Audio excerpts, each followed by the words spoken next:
come si realizza un babà a torta con i suoi figlioletti piccoli, babà semplici mignon, semplicemente a mano. Ovviamente si può realizzare anche con la planetaria. Mi raccomando, armatevi di olio di gomito. Sigla!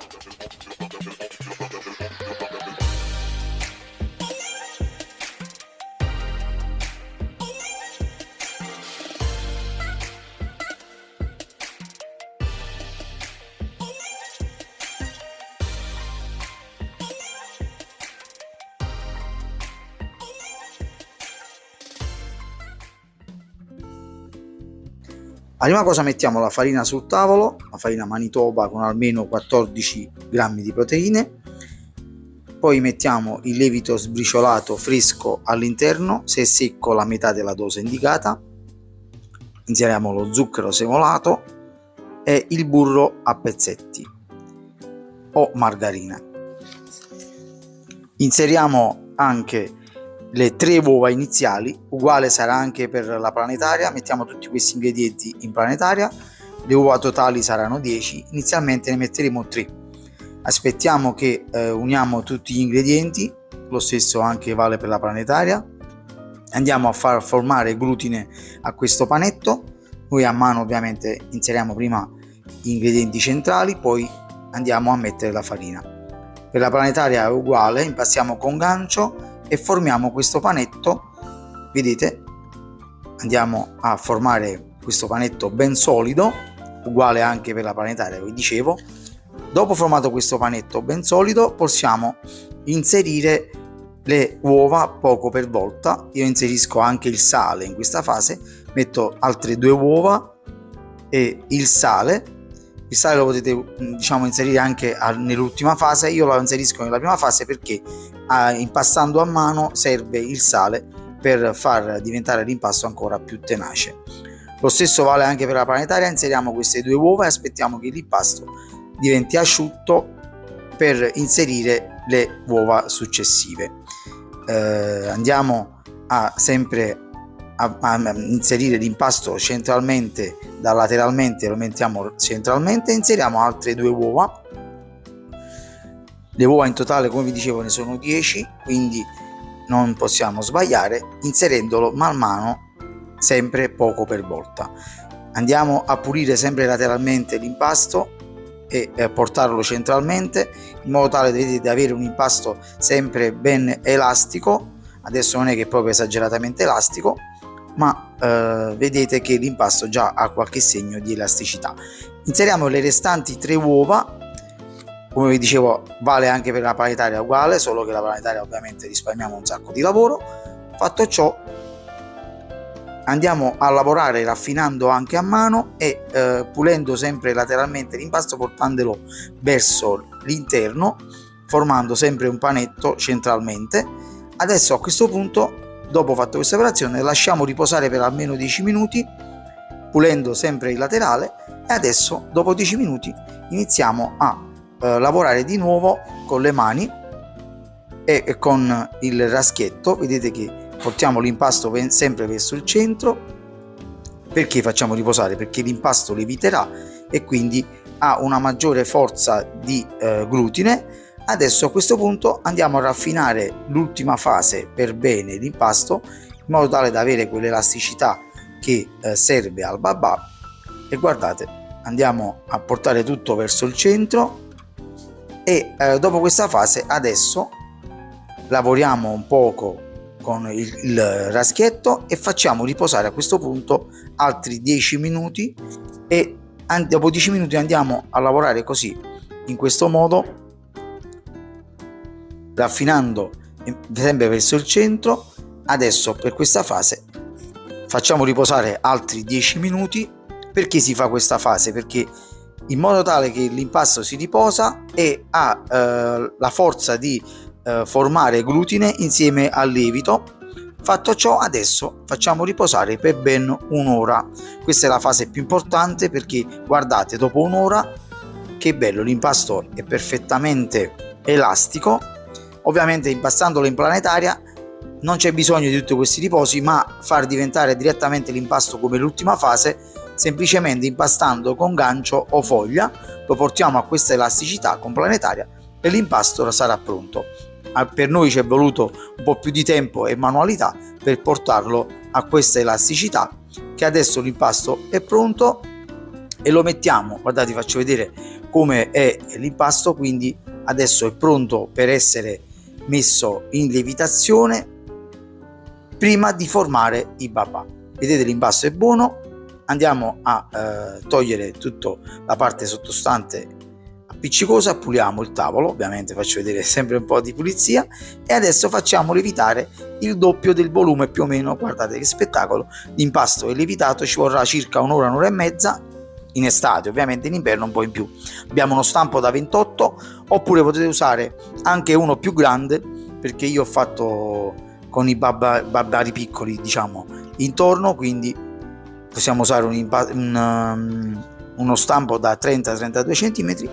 Prendendo l'impasto in questo modo, vedete come è elastico, lo andiamo a unire fino a riempire 1/3 del volume dello stampo.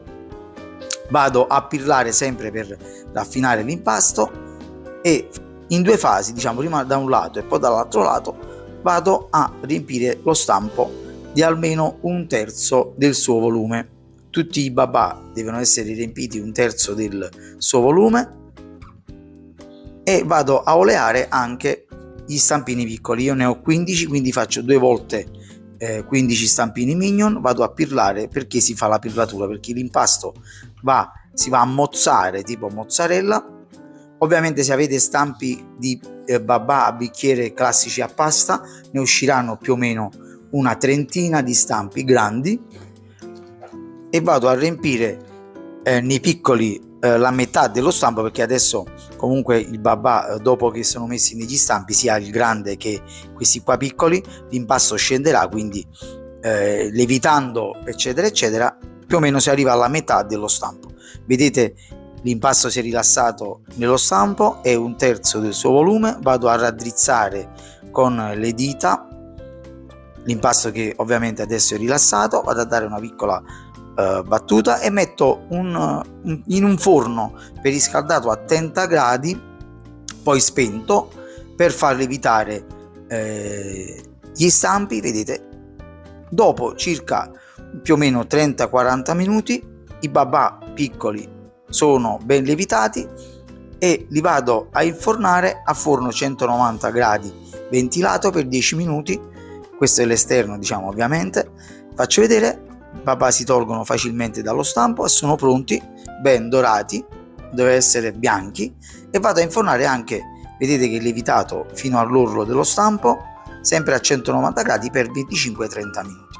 Centro basso del forno, ovviamente, perché lo stampo ha uno spessore, quindi lo metto più in basso.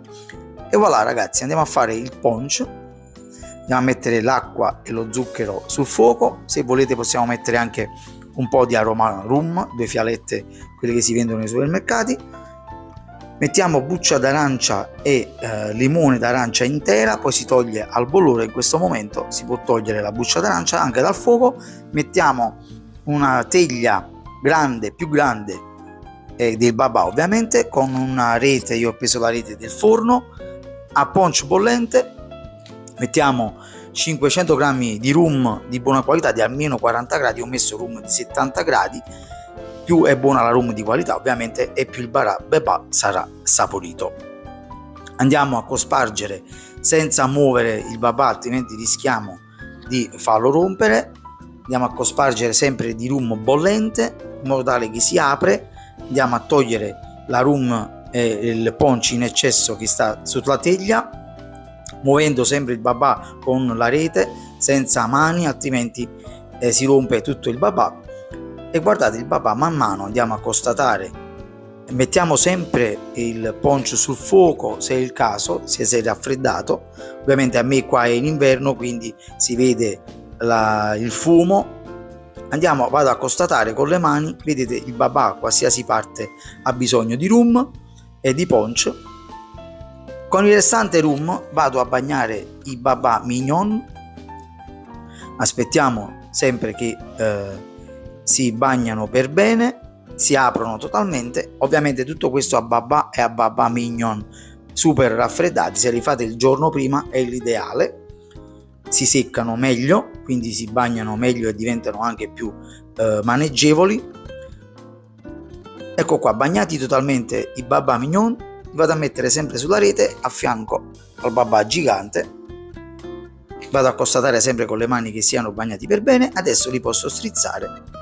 Il babà gigante non c'è bisogno di strizzarlo enormemente, perché se lo fate colare sulla rete per bene non c'è bisogno di strizzarlo.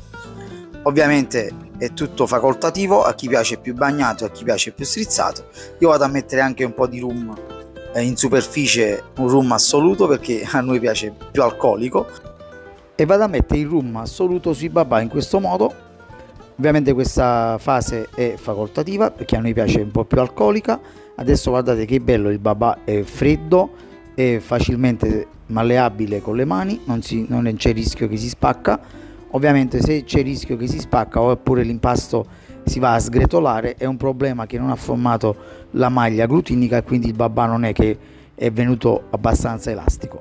Vado a mettere in un piatto, vedete, di plastica stellato, in modo tale da mettere il babà in un piatto che non fuoriesce il rum lateralmente. Io ho usato gelatina a caldo, 2 bustine di quelle che si trovano nei supermercati. Voi ovviamente, se a vostro piacimento vi piace la gelatina esterna, potete usare anche quella a freddo. E voilà ragazzi, il babà è pronto per essere tagliato e mangiato. Mi raccomando, seguitemi sempre sulle mie pagine social: YouTube Simone Esposito Pasticcere, Facebook Simone Esposito Pasticcere, Instagram e TikTok. Ragazzi, adesso andiamo a fare il taglio di questo spettacolare babà impastato a mano. Vediamo che bella fettona, bella gigante, morbida, bagnata al punto giusto, alcolico al punto giusto. Vado a fare il mio assaggio.